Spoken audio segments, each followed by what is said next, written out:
If you earn your living clicking buttons on a computer, clicking a mouse, clicking on keys, etc., you need to be aware of the fact that in the short term, in the coming future, there will be nothing that you can do on a computer that the computer itself can't and won't do. Now, we're not there yet.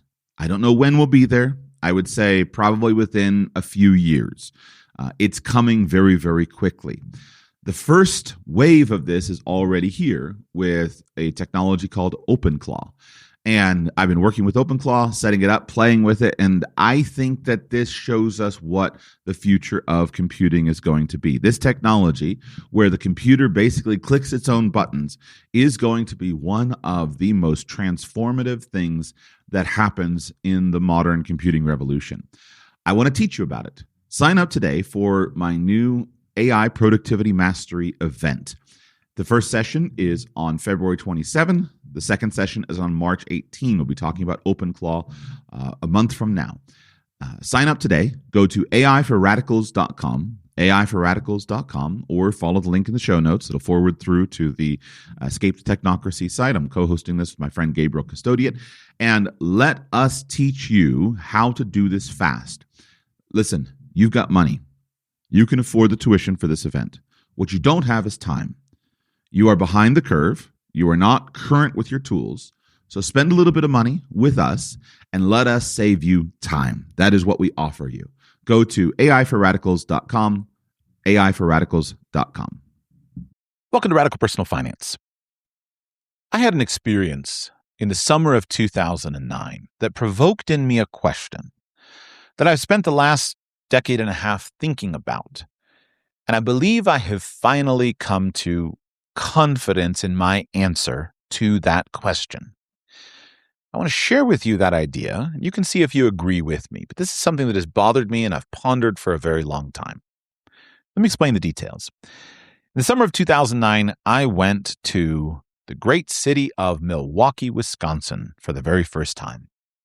The reason I was in Milwaukee was for annual meeting.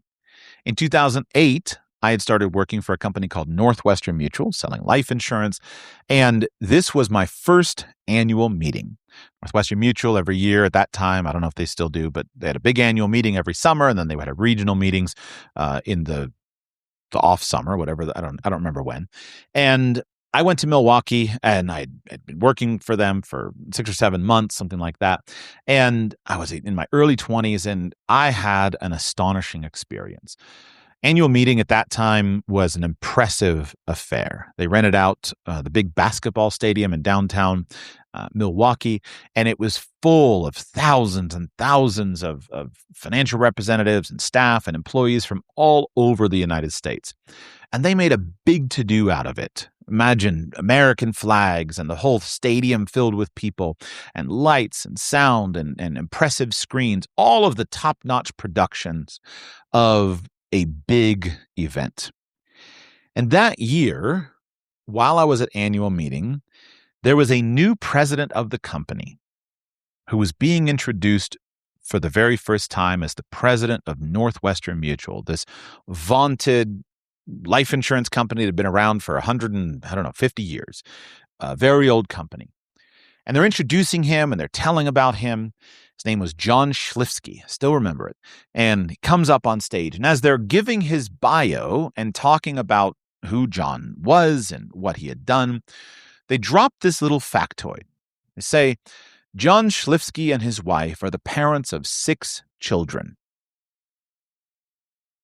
And I thought to myself, that's a little unusual. 6 children, that's a lot of children. And I specifically remember wondering to myself, if I should admire him for that reason or not. I wondered, here's this unknown man, I'm in a new company, here's a new president, they're saying all these things about him. Should I admire him because he has 6 children, or should I not? Does that tell me anything about who he is, or is it just a random factoid? Now, the idea of having 6 children is not that intimidating to me. I myself am the youngest of 7, And I wasn't married, didn't have children. So, but I always knew there weren't that many people who had 7 children. Most people have 2 or 3. That was normal. It never bothered me. And just my family was always weird. No big deal. But I wondered, John Schliffsky, 6 children, should I admire him for that? And as the years went by, I've pondered that question a lot. Should you admire a father or a mother who has many children? Is that something that in and of itself is a credential, a qualification? I pursued that question over the years, not necessarily in having children. I myself have 6 children now. And it's not too surprising to me if you'd asked me at that annual meeting, Joshua, could you believe that you'd have 6 children? Okay, sure. You can't be the youngest of 7 and not believe that it's possible. It just would seem fairly normal. But I never really had a goal. I didn't set out to have a certain number of children. I didn't set out to have a big family. It wasn't important to me. I just kind of took them one at a time as they came, and life develops. And here you wind up. But I've taken an interest over the years as I've watched myself change. Now, the data on this question is very clear. Married men with children on every dimension are more successful than unmarried men and those without children. Married men with children earn more money, they have more wealth, they live longer, they are happier.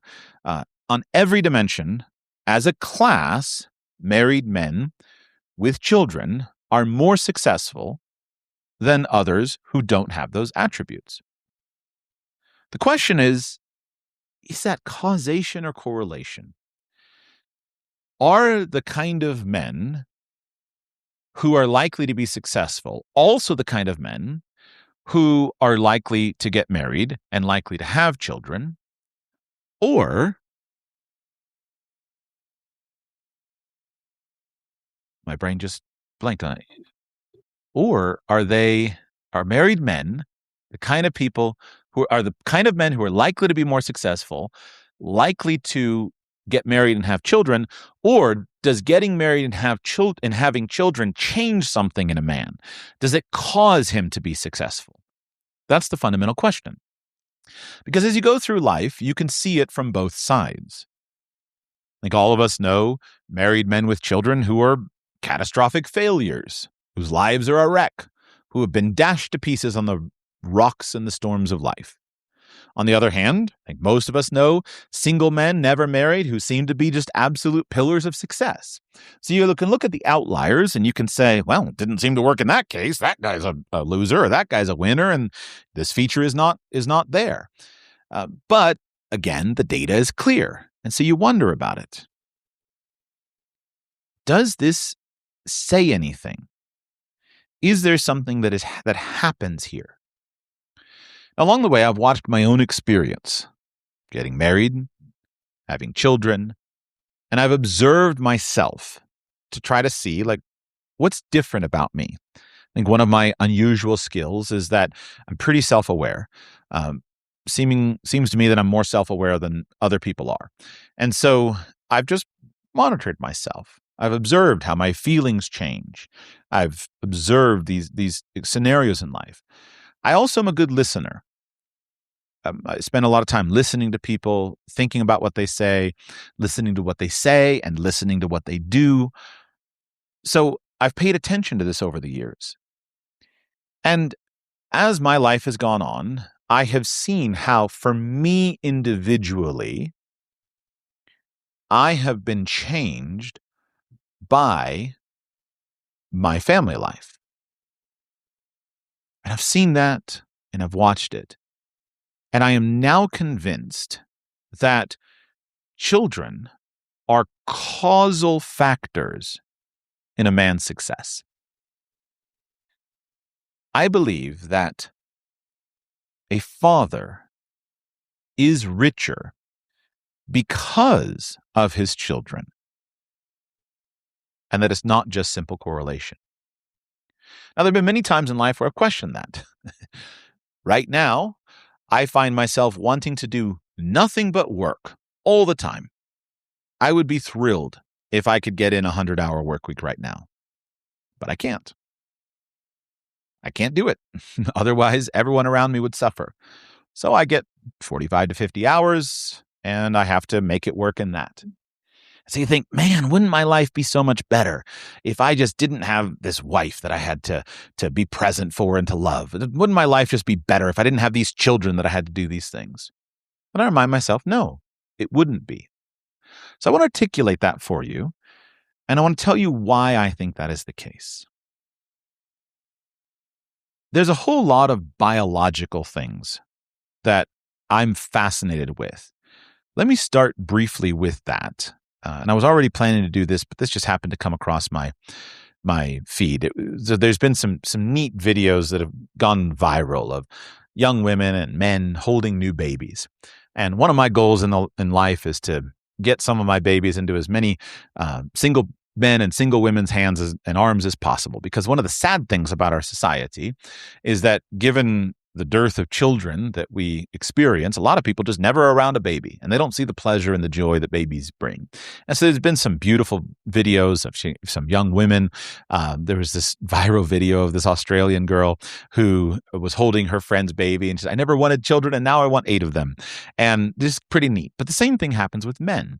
And so I stumbled across another viral video of fathers holding their children for the very first time. And then I saw this information on the neuroscience of what happens. So this is just an aside. Stick with me for a moment, and we'll get to the details of what I want to share. But this is really interesting. This is from Akash Gupta on Twitter. The neuroscience here is more radical than people realize. What you're watching, meaning a father holding his newborn child for the first time, what you're watching is a hormonal phase transition. Within minutes of skin-to-skin contact with a newborn, a father's endocrine system starts a cascade that rewires his brain for the next 20 years. Testosterone drops 34% on average. Gettler's 2011 landmark study at Notre Dame tracked 624 men and found that the ones who spent 3+ hours per day in direct childcare had the steepest declines. This matters because testosterone and parental sensitivity are inversely correlated. Lower T predicts more responsiveness to infant cues, more physical touch, more synchrony with the child's emotional states. Meanwhile, oxytocin surges 33% above non-father baselines. Prolactin spikes. Estradiols rises. These are the same hormones that activate in mothers during pregnancy and breastfeeding. The entire maternal bonding cocktail fires in fathers through a different delivery mechanism: proximity and touch. Here's where it gets wild. Dr. Pil-Young Kim at the University of Denver scanned fathers' brains at 2 to 4 weeks postpartum and again at 12 to 16 weeks. The regions linked to attachment, empathy, and threat detection showed measurable increases in gray and white matter. The brain physically bulked up in areas responsible for protection and caregiving. And in mice studies, neurogenesis, which means new neuron formation, occurred in father brains within days of their pups being born, but only in fathers who stayed in the nest. The ones removed on day 1 showed 0 new neuron growth. Physical contact was the switch. So the claim about brains being literally rewired for protection actually undersells it. The father's brain grows new tissue. It shifts its entire hormonal architecture from mating optimization to caregiving optimization. The reward circuitry that previously activated for sexual stimuli redirects toward child faces and infant cries. The biological mechanism for fatherhood is one of the most aggressive neuroplastic events in the adult male lifespan, and it's entirely dose-dependent. More contact, more holding, more time and proximity equals stronger the neural and hormonal shift. That first hold of a father with his baby is a pharmacological event. I find that really interesting. But what I have to talk about is deeper than that. And it has to do with how a man can achieve success in life and the formative factors that drive that. It's hard to be a young man. Men have to build themselves. Hey, y'all. As a growing family, my husband and I love game night, especially when it's Wayfair edition. Let's do it. You got to name as many Wayfair furniture and decor categories as you can. Ready? Go. Sofas, bar stools, beds, ottomans, outdoor seating, bookshelves, kitchen tables, garden sheds, mid-century modern lamps. Time. Nice. You got 9 out of a lot. Not too bad. Keep practicing by visiting Wayfair.com, where you can shop every style for every home. style, every home. I think that there's a saying that I think resonates as true with me, that women are appreciated for who they are. Men are appreciated for who they become. The idea here is that if you find a beautiful young woman, just imagine some very beautiful, lovely, fun to be around 20-year-old woman. She doesn't really have to do anything in order for her to be appreciated and attractive to those around her. She can, she could be kind of dumb, a little ditzy. She might laugh in a weird way or have some kind of social habits that are off-putting to some. But on the whole, she can just be appreciated. Men will pursue her. People will want to be around her for who she is. But you find a 20-year-old man who is not accomplished, not skillful, and basically he's the dust under society's feet. He doesn't matter. Nobody cares. He might have a mom or dad who love him, but generally speaking, nobody really cares about him. He's not human. Especially if he's not attractive, if he's not physically built, if he's not accomplished, he's just not human. He doesn't he's not relevant. He could be ground up. He could be killed in an army. Nobody cares. His mom and dad is about the extent that he gets. However, if that man builds himself and he becomes attractive, he develops skills, he develops knowledge, then he goes from not human to human. And as he continues to develop himself, then he can become somebody that people care about and are worried about. And the silly example that I share in my personal life that I realized is that of driving a stick shift, where I realized this is probably true. This little characterization is probably true. My wife is capable of driving a stick shift, but she doesn't like it. And for years, it bothered me. And I kept trying to tell her, listen, I'll take you out. Let me help you practice. Let's practice. You need to be good with the stick shift. You need to be able to be confident on a hill, that you need to know how to start and stop on a hill. You don't ever want to be in a position where you don't have this skill set. And she just refused. She's like, I don't want to do that. She's like, I can do it fine enough. I don't care. I don't need to do it. And then one time I put her in a car that had a stick shift and she stalled out on the hill and she got scared and I had to go and kind of rescue her and whatnot. And then I tried again. I was like, listen, I'll take you out. We have a hill behind our house. We have a car with a stick shift. I'll take you out. We'll practice. And she just refuses to do it. And that really, really bothered me because I thought, if you don't have this basic skill, what do you have? And I realized that as a man, the idea of not being competent with a stick shift and the idea that somehow I might be in a position where I'm on a steep hill and I might not be able to get out of that position, that would be absolutely mortifying if I didn't have that skill. I would not be a man if I don't have that skill. And basically everything in my life is viewed through this lens, that I am valuable not for who I am, but for what I can do. And throughout my entire life, this has been the consistent factor. So long before I ever had a learner's permit, I knew I have to build these skills and I have to be able to do these things. I went and borrowed an old pickup truck from my neighbor at a stick shift. And I couldn't drive legally, but I drove around and around and around my house just to practice starting until I knew how to drive a stick shift. And then as soon as I was around hills, I went out by myself and I practiced on the hills. So I would never not be able to do this. And then as soon as I could learn how to ride a motorcycle, I went and learned how to ride a motorcycle. And the first time I had a chance to drive a semi-truck, I went and drove a semi-truck. So I can't not know how to drive this thing. And then tractors and an airplane and I read books on helicopter flying and airplane flying. I can't fly an airplane, but I read books on it because after all, you never know. Both pilots or all four pilots might suddenly have heart attacks, and I might have to be called to the front of the plane to land this 737 with a bunch of people on there and save the day. That's what it's like to be a man, is that if you can't do something, if you're incompetent at it, you are judged for it. And there's this difference. So I observed this in fatherhood, and I said, wait a second. I'm getting better and changing as I have children. And the more children I have, the better I'm getting. And I watched some good friends and some peers who didn't get married and didn't have children, and they did not advance. They kind of stayed. Now, they're skillful men, and they're not human. Like they're accomplished, etc. But I observed that I was changing. And what I discovered is the reason I was changing was because of my children. Here are things that I've noticed along the way. First of all, when I had a baby, I became a king. When a man has a child, he becomes a king.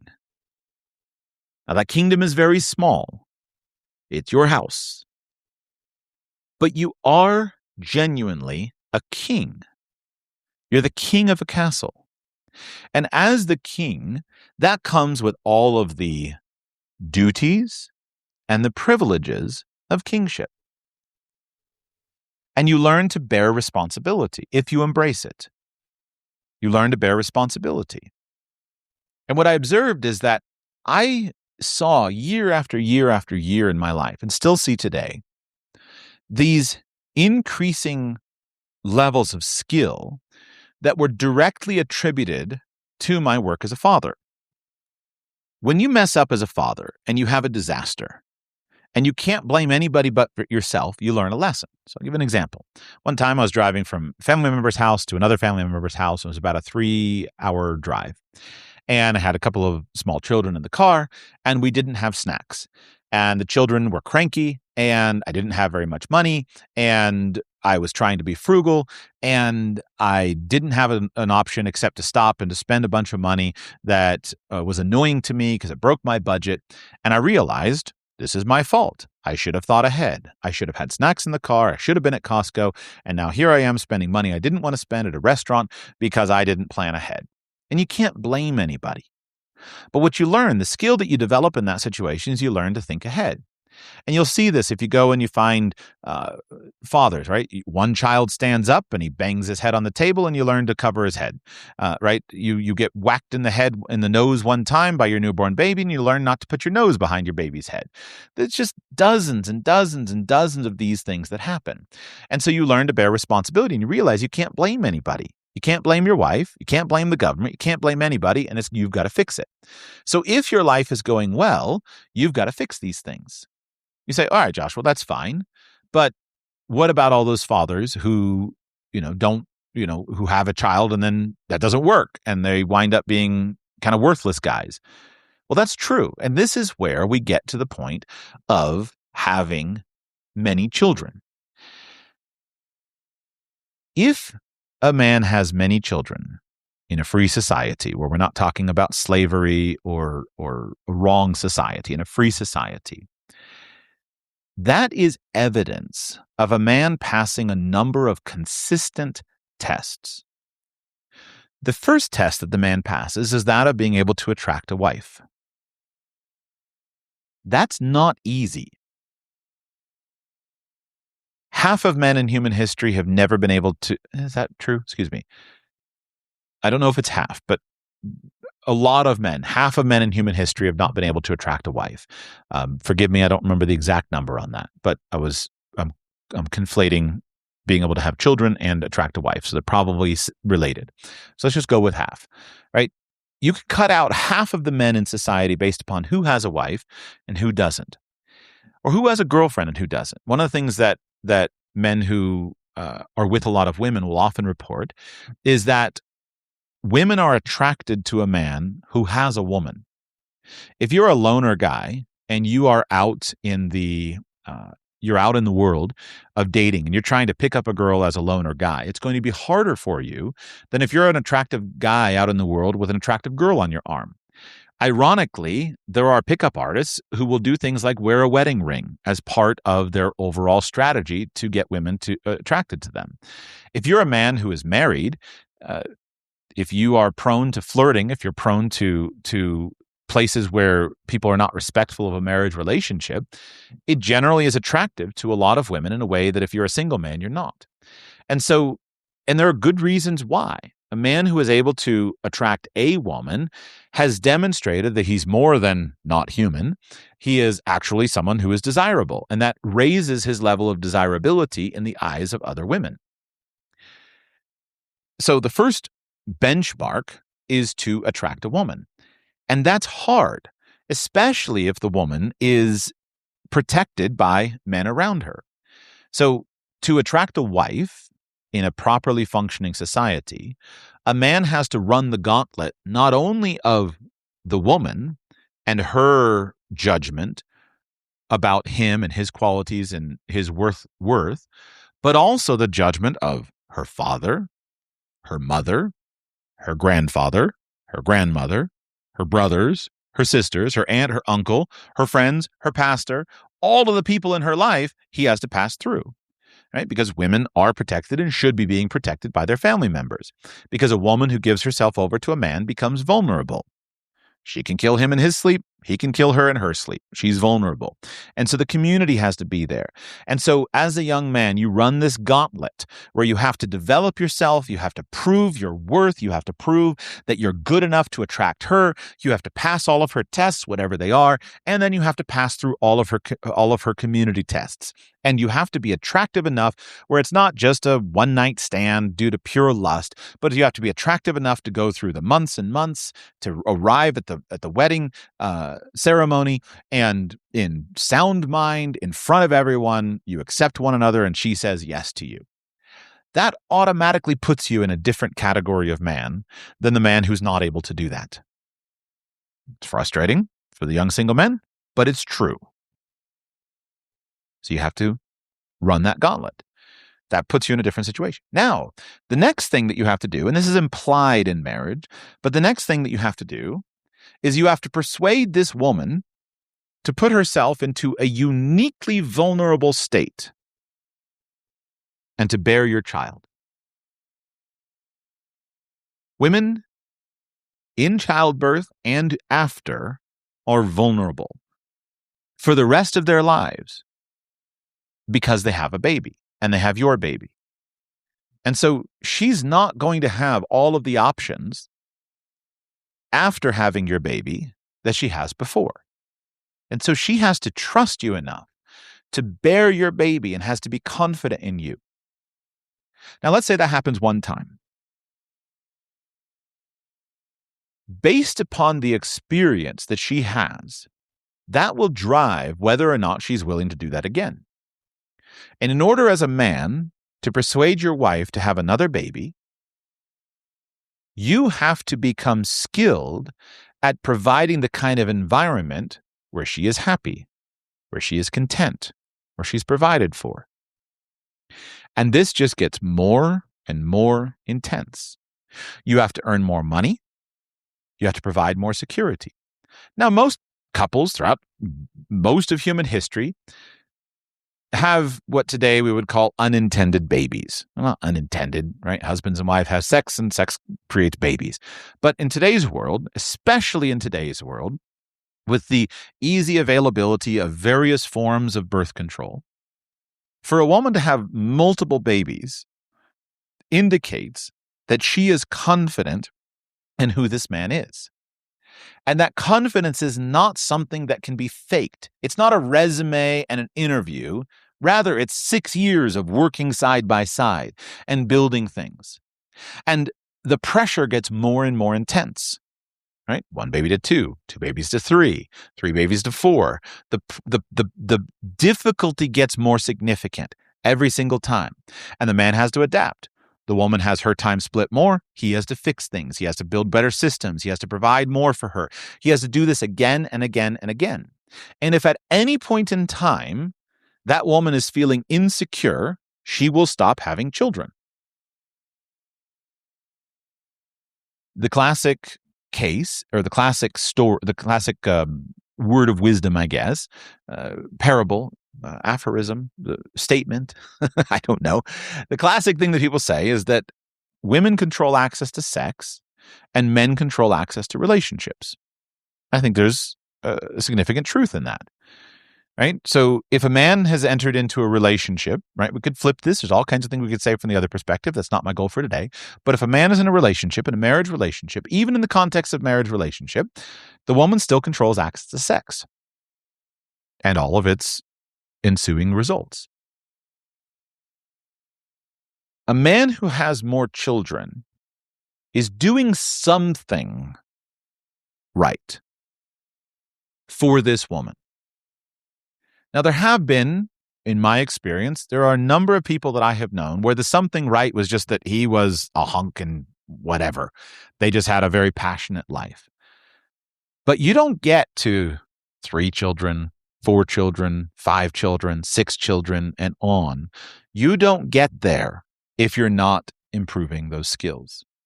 And this goes both ways. So the man is developing skills and he develops respect.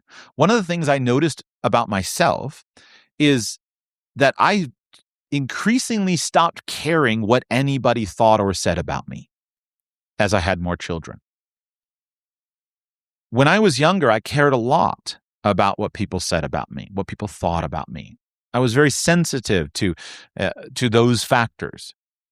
I myself have never been the kind of, I just do what I want, say what I want. Some guys are like that. That was not me, is not me. But, was not me.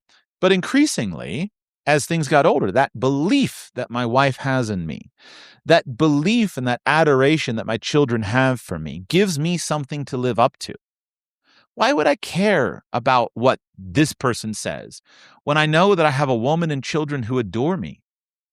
Why would I care that this person at work or in an interaction thinks that I'm less competent when I know that I have people who love me? And what happens is this becomes a self-fulfilling cycle, that you care less about what other people think of you. Meanwhile, you're building skills because you're the king of your home and you're building skills, and those skills you're going out and expressing them, and you're stronger. And then because you're building the skills, you're getting better, but you care less. So you're more confident. So you express them more widely. And at this point in time, it is so clear to me that, of course, a man like John Schlifsky, who has 6 children, would be a good president of the company. Right? Of course. Because basically everything that you do in your family is practice for what you do in the workplace. Men who have wives are much more empathetic to people's feelings than men who don't. And it becomes laughable over time. If I talk to family members or friends who have never married, their understanding of relationships, I don't wish to denigrate anybody, but you just like, bro, you're obviously not married. Why? Well, because if you hurt your wife, you have to sleep in the same bed. Like, you instantly feel all of these things. Like, she's gonna you're so close with somebody that a slighting comment or a hurtful thing that you do or a lack of consideration for somebody, that coldness, you don't want to hurt the person that you're close to. And so you start to think. You think more carefully about your words. You're more careful about what you do. You learn to show tenderness and affection. But then that's also correspondingly connected to the difficult things, right? The times when you need to fix something, when you have a conflict and you need to resolve it, when you need to act with strength. And so it goes back to kind of that classic book title from Aubrey Andelin called Man of Steel and Velvet, right? A truly successful father learns to be a man of steel and a man of velvet. And there are times in life where you're too much velvet and you recognize, yeah, that didn't work. I should have been more steel. And there are times when you're too steel and, nope, that didn't work. You don't be more velvet. And it just builds and you grow and the skills grow and it all becomes self-reinforcing. And in your home, the key thing I'm trying to point to is that you can go into an office and can you learn the skills? Of course you can learn the skills in an office. Of course you can get better. You can go and be a leader of a Boy Scout troop and you can go in the military and you can be an officer and you can go to the office. All of these are useful. But the home is the most intense place where these lessons can be learned the easiest and where they're the most available. One of the things that fascinates me as I go through life is I look at the men and the confidence that men have who have a good family. And what you start to see is you say, well, this man values his family, right? You talk to a lot of older people. You say, what's most important to you? You say, my family, my family. And if you talk to a single guy who's unsure, he'll say, how can you possibly say that? Isn't it better to go walk on the moon? And maybe it is, right? You could probably do both those things. But there's a place for walking on the moon. But the fastest and most direct pathway for a man to live a life that is meaningful, that matters, is the one pathway that is open to all men. And that is to raise children and to do it well. And I think that's what you start to realize. As I'm now in middle age, I am distinctly conscious of the fact that there are many avenues that when I was younger, I thought would be open to me, and there are many things that I will never be able to do. That's not a statement of a pity party. It's just a statement of reality. The older you get, the fewer pathways you have in front of you, the fewer things you can accomplish. That's what it's like to get older. And that can be an extremely frustrating thing for a man. When you sit back and you say, my potential is destroyed. I can't do all these things that I wanted to do that I thought I could do. But what you can do, what all men can do, or at least what all men can attempt to do, is to build a family that matters. And it provides this incredible relief factor where you can say, you know what? I'm never going to be, leader of this thing. But what I can do is I can coach my children, and maybe one of my children will be leaders of this thing. Right? I'm never going to accomplish this great goal, but what I can do is I can help my children to surpass me. And you wind up becoming this coach because you have joy in your children surpassing you.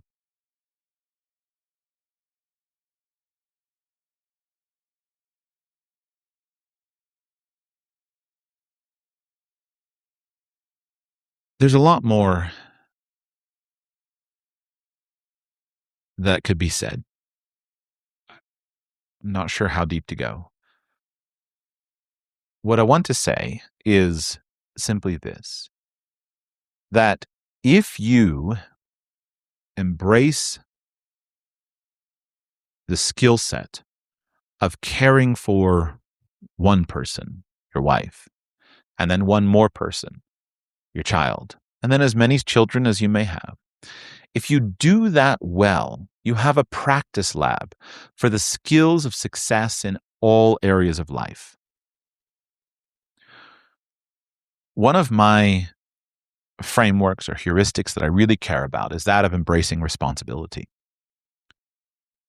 I think that if you just go out into the world and embrace responsibility when there are opportunities for it, and you just continually do that, and you just keep on doing it again after again after again, you say, nope, I'll go ahead. I'll take responsibility for that. I'll take responsibility for that. I'll take responsibility for that. That is one of the simplest pathways to success in life. It happens to be extremely difficult, but it is one of the simplest pathways to success in life. If something needs to be done, just raise your hand and say, I'll make sure that gets done. That's how you rise at the top of a company. That's how you build a big and beautiful family that endures. That's how you rise to the halls of power in government or wherever it is that you're working. Is just embrace responsibility. This is the kingly virtue that men ought to have. And it is a virtue that is built at home. You may be elected to some high office, and you will have opponents who may hinder your success, and you may rightly and honestly and truthfully blame them. But you can blame no one for your lack of success in your family except yourself. And that is the fundamental skill, the embracing of responsibility. If it's to be, it's up to me. That attitude is the fundamental skill. Years ago, I was a big fan, still am, of Jack Canfield's book on success principles. I forget the exact title, but it was the book he wrote on success principles. And that was the first lesson in that book. And I think that is the first lesson where we should all begin to say that everything is my responsibility. Everything in my life is my responsibility. That doesn't mean that you are that you are honestly to blame for things, right? You got in an accident and some guy drove over your leg, and you were walking down the road. A guy drove into you, and your leg is chopped off now. Is that your fault? No, it's not your fault. You were walking down the road, and he was a drunk. But you embrace it. Okay, I have no leg. I have to learn how to do well without it. I'm not going to blame anybody else. I'm going to embrace this, and I'm going to be as absolutely effective and successful as I can be with one leg. And that can and should begin at home. If it's to be, it's up to me. I have to solve these problems. And there is something about solving problems in an atmosphere of love that transforms a man. That's what is so unique, right? It's easy to go out into the marketplace and spend all your time whining and crying, and I'll be vulgar, bitching and moaning about everything that's wrong with the world around. And everyone around you will say, yep, absolutely. But the reality is you don't love those people very much. You know you want to, you should, but they're my coworkers. They're those voters. They're those neighbors that are just jerks and losers. But you love your wife, right? This is the woman that I chose. This is the woman who said yes to me. And so that embrace of responsibility in the context of love is so powerful that it builds a man year by year, step by step. And as you love your wife well, she loves you back. As you love your children well, they love you back. And it becomes this virtuous cycle if you let it. And that virtuous cycle can be stopped at any point in time. And so that's what I'm trying to say, is that I am convinced now, while I can't prove it, I'm not competent with statistical data and proof and all those things. I cannot prove it, but I am sure that married fathers are richer because of their children. Married fathers are fundamentally different than all other classes of men.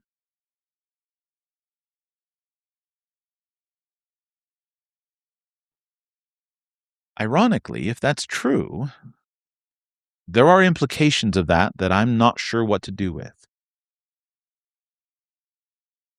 I have another podcast planned in the future where we'll talk about some of those. But I am convinced it's true. I am convinced that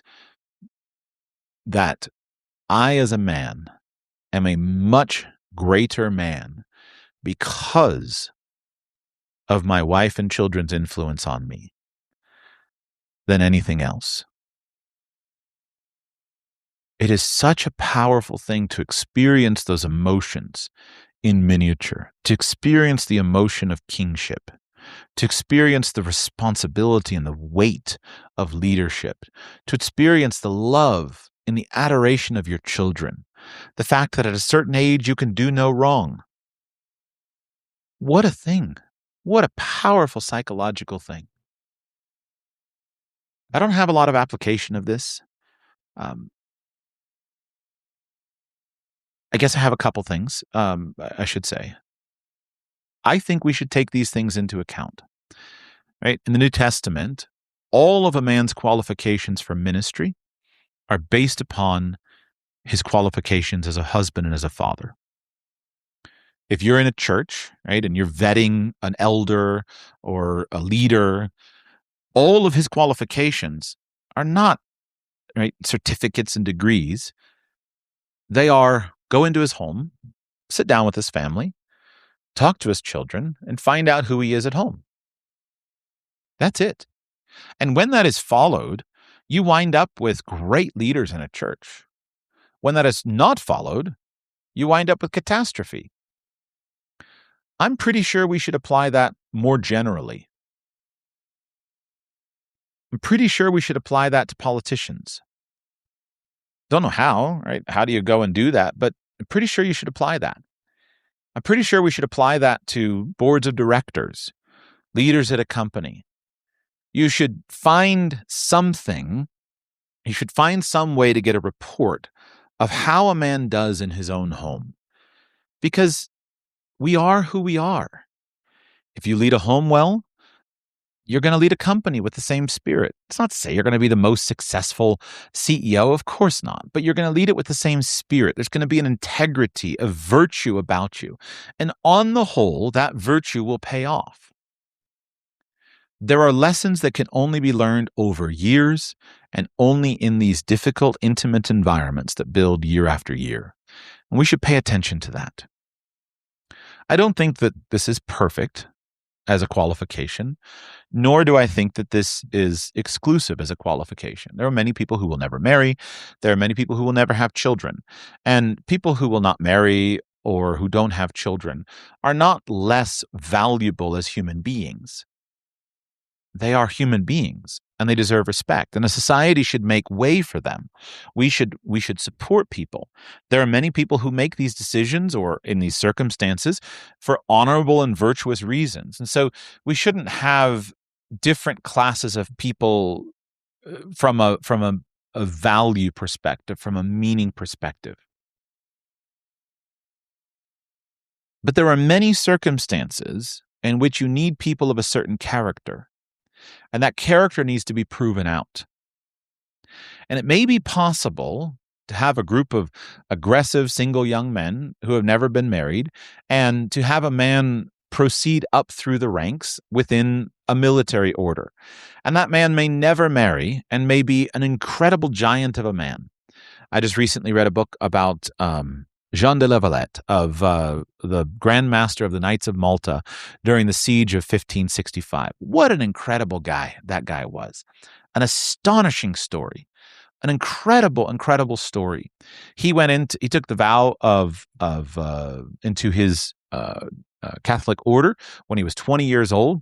As a young nobleman, the Knights of St. John exclusively allowed noblemen into their ranks, and they took vows as into the Knights of St. John, or the Hospitallers, and he joined the order, and all of them took vows of chastity. None of them were married. They were all men who served the order, as with various other Catholic orders, and he built his way up. But what you see is that this same consistent development, right? He came in as a knight. He grew into a position of leadership. He was proven in one place. He was proven in another.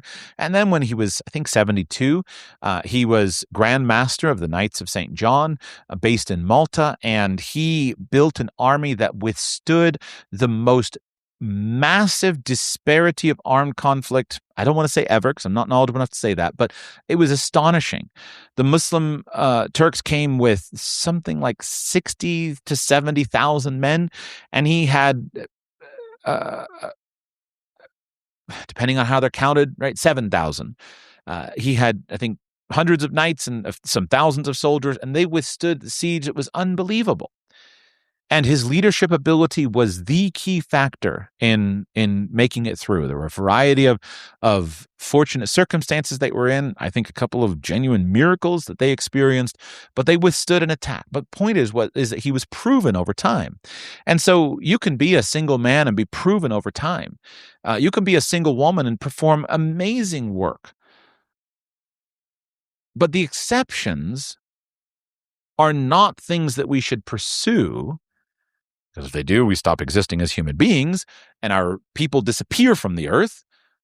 We should acknowledge, however, that the normal pathway is not for the exception. And the normal pathway should be to step in to the harness, bear the responsibility, and build. So I guess I wish I had some more elaborate rhetorical flourish to end on. I am now sure that wives and children are a causal factor in a man's success. And that the deeper you get into that, the more you can pay attention to it. The deeper you get into it is on the basis of time and on the basis of size of family. So give respect. If a man and woman have been married for 30 years, they are deserving of respect. That is proof That is evidence of a man who is more likely to be of higher character, higher quality, more virtuous, more capable than the man who has been married for 3. The man who has 5 children is more deserving of respect, or at least a disposition of respect that should be fulfilled with actual evidence. I know one family that I knew growing up, right? They had 6 children and the family ended up in disaster. And so these things are not determinative. I'm just saying that in general is a good mark, right? The young 20s Joshua was right to honor John Schlifsky higher because he was the father of 6 children. And I don't know how you would judge the success of a John Schlifsky versus a Tim Cook. I don't know. It would be an interesting study for someone to take. I would be interested to read that. Tim Cook might be a great businessman, but I'm going to have a higher degree of confidence in a John Schlifsky than I am in a Tim Cook. And if I have to bet my life to somebody, if I have to go to war with somebody, if I have to join up with somebody, if I have to invest in somebody, I'm going to choose, on the whole, a man who has those features, because I believe that he has learned some lessons that will make him a better leader, more capable, more effective. I will never see the boardroom of an Apple Computer or of a Northwestern Mutual. I'll never know. I'll read some biographies at some point and consider this. And these things are not determinative. I read Steve Jobs' biography the other day, or not the other day, but last year I read the biography. And what a horrible man. Brilliant and horrible man. And, you think of Elon Musk, brilliant and not such a great guy. So I'm not saying more than I am. I'm just saying that these are factors that matter. But the likelihood is, if you're a young man, I guess here's why I'm recording this podcast. If you are a young man and you're considering what path you can take, and you're considering the path of a Tim Cook or whomever, as compared to the path of a John Schlifsky, I don't believe that you're going to be frozen out of a position of power and authority and leadership because you embrace responsibility and you take on a wife and children. You won't be frozen out. I believe that you are much more likely to be enabled and strengthened by that than you are to be diminished. You're going to be a better man. But here's the flip side, right? Almost a Pascal's wager. Here's the flip side.